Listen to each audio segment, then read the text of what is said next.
Bonjour à tous. Aujourd'hui, on reprend l'étude du traité Brachot. Donc, nous sommes à la quatrième Mishnah et on va parler donc du Shaliach Tzibour, donc du ministre officiant, et aussi on va parler de la Birkat Kohanim, la bénédiction que font les Kohanim.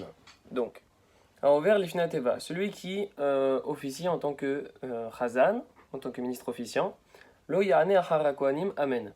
Il ne devra pas répondre après les Kohanim, Amen. Parce qu'il faut savoir que lorsque les Kohanim font la Birkat Kohanim, la bénédiction des Kohanim que je vais vous lire tout de suite, qui est composée de 3 versets, à la fin de chacun des versets, toute la communauté doit répondre Amen. Néanmoins, le Shaliach Tzibour, donc le ministre officiant, ne devra pas répondre Amen, pour une certaine raison, que l'on va voir tout de suite. Et je vais tout d'abord vous lire le texte de la Birkat Kohanim. Donc c'est le suivant. Yevarechecha Adonai ve'yishmerecha. Donc que l'Éternel te bénisse et te protège. Yaher Adonai panav elecha vechoneka. Donc Dieu t'éclairera de sa face vers toi et te prendra en grâce. Yisa Adonai panav elecha v'yasem lecha shalom. Donc Dieu élèvera sa face vers toi et il te mettra dans une situation de paix. Donc ce sont les 3 versets. À la fin de chacun des versets, toute la communauté doit répondre Amen. Néanmoins, le ministre officiant, lui, ne devra pas répondre Amen.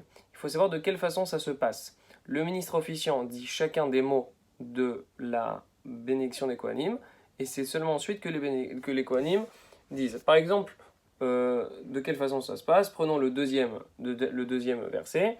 Yissa, je suis le ministre officiant et il y a tous les Kohanim qui sont là.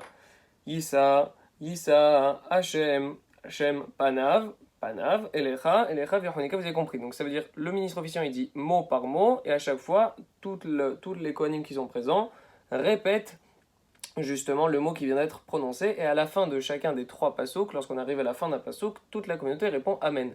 Sauf le ministre officiant, justement, lui ne devra pas répondre Amen. Pour quelle raison? Mi pene haterouf, à cause du trouble que cela pourrait lui causer. On va expliquer aussi. Donc, ve'im en sham kohen, et s'il n'y a pas d'autre kohen et là où, si ce n'est le ministre officiant, ça veut dire qu'il n'y a pas de kohen à part le ministre officiant, c'est le seul kohen ici. Comment il va faire? Lo isa et kapav. Il ne devra pas faire la Birkat Kohanim. Ça veut dire qu'il ne devra pas bouger de sa place de là où il fait la tfila pour pouvoir aller sur l'estrade, pour pouvoir faire la Birkat Kohanim. Il ne devra pas faire ça, toujours pour la même raison, à cause du tirouf, à cause du trouble que ça pourrait lui causer.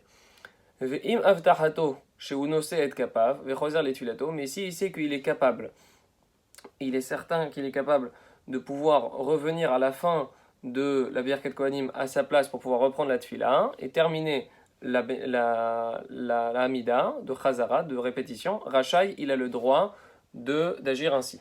Donc, on explique.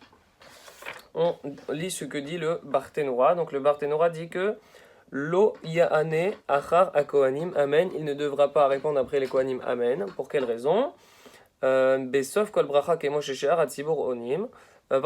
Donc il ne devra pas répondre à la fin de chacune des bénédictions comme normalement toute la communauté est censée le faire, comme je vous l'ai expliqué tout à l'heure. Donc Mipena Terouf, à cause du trouble que ça pourrait lui causer, explique le Barthénora, Shelo Titrof Da'ato Veit, de peur que son esprit soit troublé et qu'il se trompe. Et les filles chez Shliach Tzibour, Hu Tsarich Leatril Bracha Shniya, ou la crotte la haine mila bemila ve'im yane amen lo yuchal lechaven ve'lachazor letfilato ma'er ou la tril la bracha shiraoui sheyatril. Encore une fois, je vous conseille de prendre toujours dans le sidour pour pouvoir bien comprendre ce que je vais dire. Donc vu que comment ça se passe, il faut savoir qu'à l'époque il n'y avait pas de livre où on pouvait justement pouvoir reprendre à chaque fois à l'endroit où on était, pouvoir mettre du doigt. À l'époque tout se fait par cœur. Donc il faut essayer de se mettre dans une situation où tout doit se faire par cœur et donc le trouble peut facilement arriver. Donc le Kohen dit par cœur, le ministre officiant dit par cœur, Yevarechecha, ensuite il répète, Yevarechecha, Hashem, Hashem, Veishmerecha, etc. Lorsqu'il arrive à Veishmerecha, quand les Kohanim ont dit Veishmerecha, s'il dit Amen, il va être entre guillemets coupé dans la récitation et il ne va pas pouvoir bien se rappeler de la suite. Et donc, parce qu'il aura dit Amen, qui est un mot qui ne fait pas partie du texte, parce qu'il connaît le texte par cœur, il connaît Yevarecha Hashem Ishvarecha, Yair Hashem Banav Lecha Vechonika, Issa Hashem Banav Lecha, Yasem Lecha Shalom. Il connaît par cœur. Par contre, avec le mot Amen qui est intercalé à chaque fois, peut-être qu'à cause de ça, ça va lui causer un trouble qui l'empêchera de pouvoir se reprendre au deuxième passouk, au deuxième verset. Par conséquent, il ne devra pas répondre Amen. On a dit que si jamais le ministre officiant, il est Kohen, et c'est le seul Kohen dans la salle, alors le Issa Kapav, il ne devra pas faire la Birkat Kohanim. Pourquoi? Shema lo yuchal echavan le achazor le tfilato le atril sim shalom. Pourquoi? Parce qu'il y a de fortes chances que il pourra pas se concentrer et revenir, parce que toujours on est tout par cœur à l'époque. Donc il pourra pas revenir à la tfila, donc et reprendre à sim shalom, parce qu'on rappelle que la bracha de Birkat Kohanim, c'est une bénédiction qu'on a intercalée juste avant la dernière bénédiction de Birkat Shalom, donc la bénédiction pour la paix. Juste avant cela, on intercale justement la Birkat Kohanim. Eh bien, on a des doutes que s'il termine le Kohen la Birkat Kohanim, vu qu'il n'a pas de livre et tout doit être fait par cœur, à l'époque en tout cas, eh bien il ne pourra pas avoir les capacités pour reprendre justement le fil de la Amida, de la Chazara, reprendre Sim Shalom Tova Bracha, etc. par cœur. Par conséquent, il ne pourra pas terminer la Tfila. Et donc ça, c'est une chose qui est inconcevable. Donc, j'étais dato mais t'aurais fait memta de Tzibura. Et pourquoi il ne pourrait pas revenir facilement à Sim Shalom? C'est parce que le fait de faire la Birkat Kohanim, c'est un acte qui cause beaucoup de stress et de crainte au Kohanim, parce qu'il y a la crainte du Tzibour. C'est parce que déjà, ils ont sur leurs épaules de faire venir toute la bénédiction de Dieu sur la communauté, donc ils doivent vraiment être bien concentrés. Et deuxièmement, rien que le fait de parler en public, etc., c'est en soi une chose qui est stressante. Donc par conséquent, puisqu'il y a cette crainte-là que leur esprit soit métouraf, soit troublé à cause de ça, eh bien, on va dire au Kohen, non, ne va pas faire vaut mieux que tu fasses pas la Birkat Kohanim, plutôt que tu la fasses et ensuite tu saches plus où est-ce que tu en es.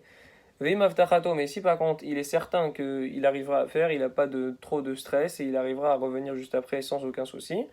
Klomar, imbatu ou s'il est certain que chez l'autre fait que son esprit ne sera pas troublé, mais matatibour à cause de la crainte du tibour, c'est-à-dire le type il n'est pas super stressé, il a l'habitude de faire ça et par conséquent il peut le faire. Alors dans ce cas-là, Rachai, il peut agir ainsi. Quand même, on fait une petite conclusion entre guillemets à l'Afrique.